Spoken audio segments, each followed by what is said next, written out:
The 7 Most Critical Weight Loss Mistakes by howtolosepoundsfast.info.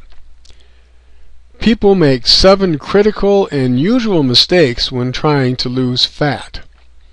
First of all, they fail to consider the consequences of their actions. One of the top trainers in the business once told me, "I get my clients to think, will this help me or not? Is this a positive step or not?" If you can see that every action that you will take is either helping you lose fat or stopping you from losing fat, then you'll start to make better choices. So remember that everything you put in your mouth is either for or against fat loss. And every exercise choice you make is either for or against fat loss.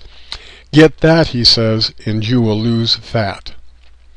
Number 2, they neglect to control their insulin and blood sugar levels, 2 key factors in determining whether or not the body fat will come off. If you eat processed foods, you are guaranteed to elevate your insulin and blood sugar levels.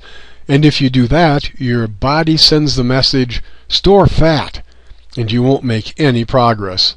So avoid white flour-based bakery products, sugary drinks, and almost any carbohydrate snack that comes in a bag or a box. Number 3, they train like it's the 80s.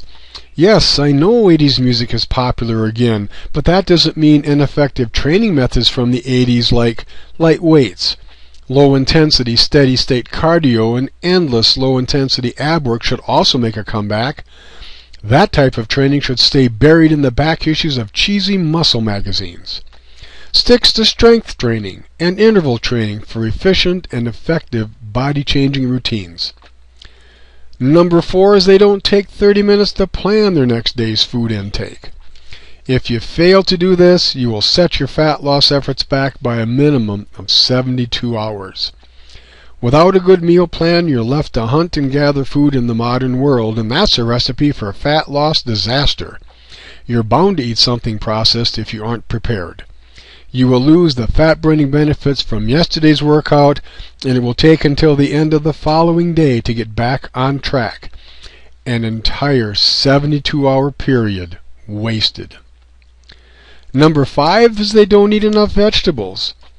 We can thank John Berardi for making it common knowledge that you should eat fibrous vegetables at every meal to assist your fat loss efforts.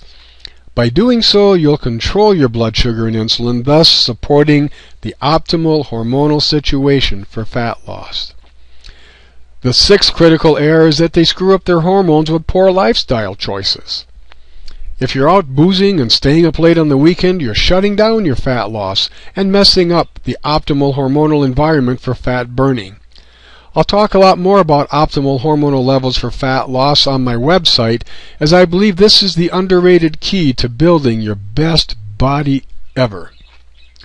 And finally, number 7, they don't monitor and plan their training sessions. If you're still going to the gym without a plan, then you're going to have a hard time losing fat. And if you aren't recording your workouts and eating habits as well, then you aren't losing as much fat as you probably can. To fix this mistake, start by getting on track with strength training and interval training. It's guaranteed to get you lean. For further information, and if you want me to train you on how to lose pounds fast and stop gaining weight, visit me at www.howtolosepoundsfast.info. Thanks for watching, and have a great fat loss day.